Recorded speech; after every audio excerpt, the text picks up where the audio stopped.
So, as the Berlin Wall comes down, the end of Soviet Union goes on, the kind of end of the Cold War is essentially over around 1990. Things start to flare up again in other places. A bunch of treaties are signed with the new Russia. So there's a treaty in 1990 that limits the number of arms and weapons that people can use. There's limits on numbers of vehicles and warheads, missile warheads, those kind of things. You start seeing other issues had other places. So you start seeing peace treaties with Nicaragua between the two sides that are fighting for power there. You start seeing a peace treaty in El Salvador, been having a civil war. Cuba kind of chills out a little bit, and this whole worldwide Cold War thing kind of chills out until things get crazy in the Middle East. And one of the people that starts crazy with this guy here, Saddam Hussein, um, who did a revolution in 1968 with that big year again against the Iraqi king. He was a member of what's called the Ba'ath Party. They're a non-religious group who wanted to really control Iraqi oil. They used the oil for government products and projects. And one of the things that Hussein did was he eliminated, very much a dictator who eliminated any of his opponents. Now, in 1990, he decides to invade the little country of Kuwait. So here is Iraq, down here is Kuwait, and so he decides to send troops into Kuwait, and he annexes the country of Kuwait, basically takes it over. President Bush gets involved and says, "Hey, you know what? We're gonna make sure Kuwait stays innocent, stays protected," and does something called Operation Desert Shield. So a lot of troops are stationed overseas in Saudi Arabia, which is our ally at this point, and saying, "Hey, in case something goes down, we're ready to rock." As part of this, a lot of reservists, National Guard people are brought up, both men and women. One of the first time we see women serve in large scale kind of stuff. They serve as nurses and been part of conflict before, obviously, but bigger this time. A lot of people can't go because of child care, those kind of issues. But you start seeing a lot of National Guards people and reservists brought up, serving alongside the active duty soldiers. Um, the commander of this whole thing was a guy named Norman Schwarzkopf, who was kind of the general in charge of the whole deal. He is sent over there with a whole coalition of 23 other countries to say, "Hey, Saddam, chill, leave Kuwait alone." They made this big whole kind of plan thing. It starts a month-long air campaign where they're going to destroy, all the Iraqi air defenses with our jets, our missiles, those kind of things, and if needed, then do an assault later on. This whole thing changes. So here we kind of see where Kuwait is. Here's all of our group in Saudi Arabia located.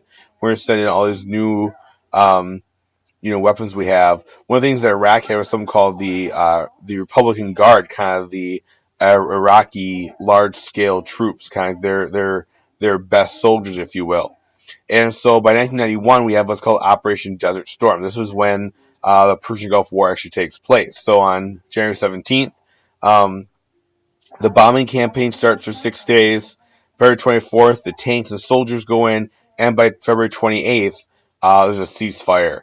And so you kind of see where it didn't happen very long. They actually call it a 100-hour war because it lasts about 100 hours long. You found our first ever high-tech air war. You saw cruise missiles launched from ships that are going through windows of buildings.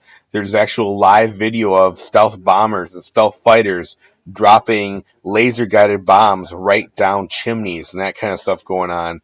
And so it's very much a high tech war. It lasts an hour. One of the big scary things were Scud missiles are like little ICBMs that are launched from trucks that are fired against Israel as part of the thing. So you start seeing the Scud hunters going around looking at these missiles. Now, one of the big worries is that Iraq did have both chemical and biological weapons they could use, and people were worried if they would actually use these weapons against the U.S. or against somebody else. So it could be kind of scary that way.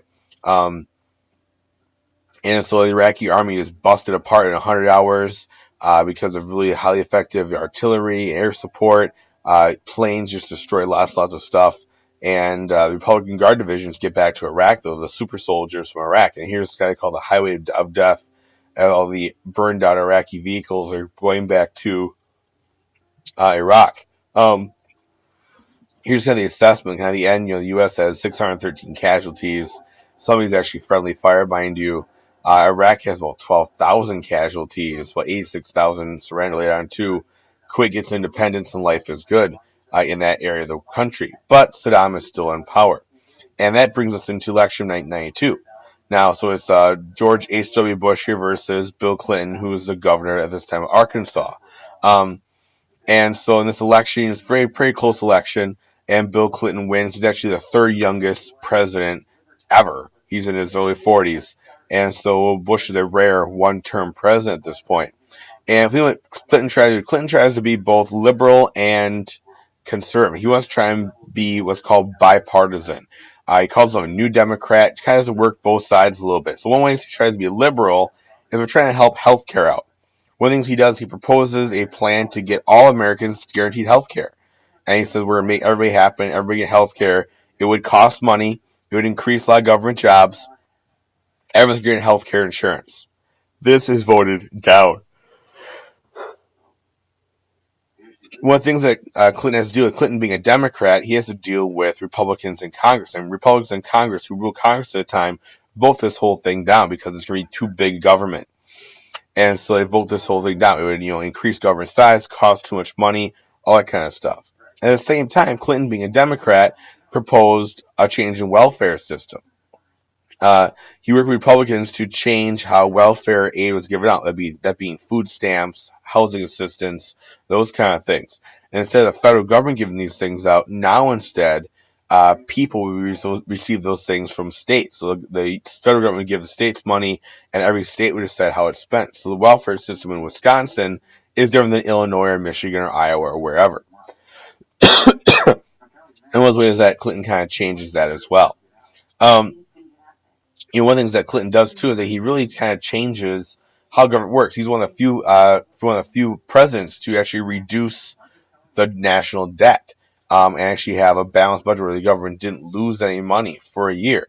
He also was able to do things like cut spending, lower taxes, and really he's at one of those rare times where everything kind of fell into place for Bill Clinton. Everything was just kind of right in the country for the years he was there. The only problem for Bill is that he had a lot of scandals as well.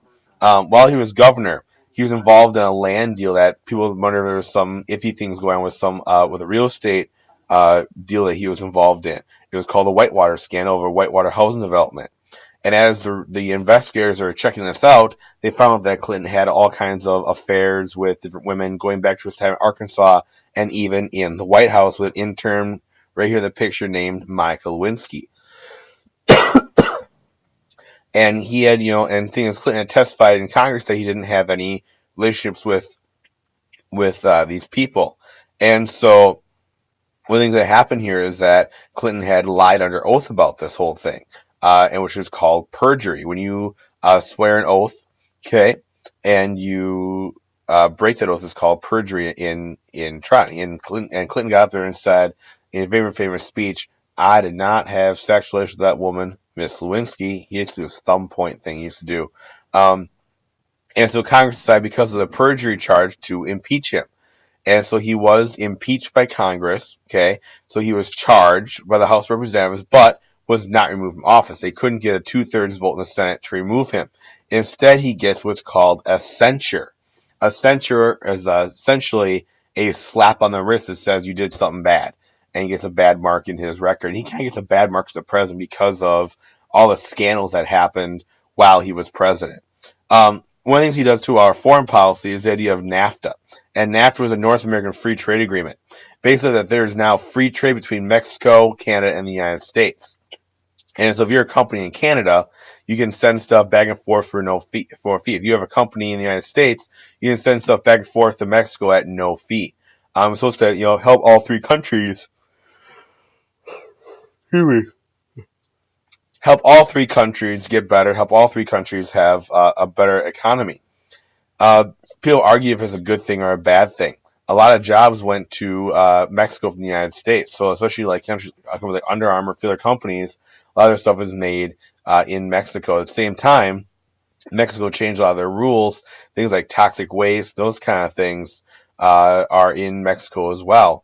And so you kind of see some environmental problems in Mexico. You saw some worker problems. Or workers are paid a lot less in Mexico than they're paid here in the United States.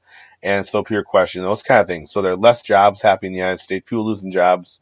People arguing in the U.S. People in Mexico aren't getting as good a pay. There's all kind of environmental problems happening. There's arguments about drug trade, those kind of things going on as well. And so people aren't really sure if NAFTA was really effective of a policy for Bill Clinton. In terms of other foreign policy, Clinton tried to put peacekeeping troops in other places instead of getting involved in a full-fledged war. People were sent to Somalia in 1993, 94, 95.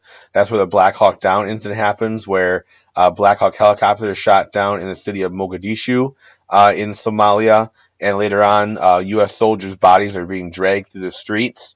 Great movie, great book, too, if you ever got a chance to read it. Trying to help out this country, Somalia, that had been through civil wars and all this unrest and lack of government for years. And so he tries to help that out. In 1995, U.S. troops were sent to Bosnia because there was ethnic cleansing, essentially genocide happening, and U.S. troops were sent there to Kosovo and Serbia to stop that as a part of a civil war as well, and try and keep the peace. So there was some bombing action happening. There were soldiers that were being deployed there to try and stop those things from happening and make sure that the Holocaust, those kind of things didn't repeat. And so we start to see a lot of kind of, we call it peacekeeping efforts, trying to keep the peace around the country, almost kind of playing World Cup, if you will.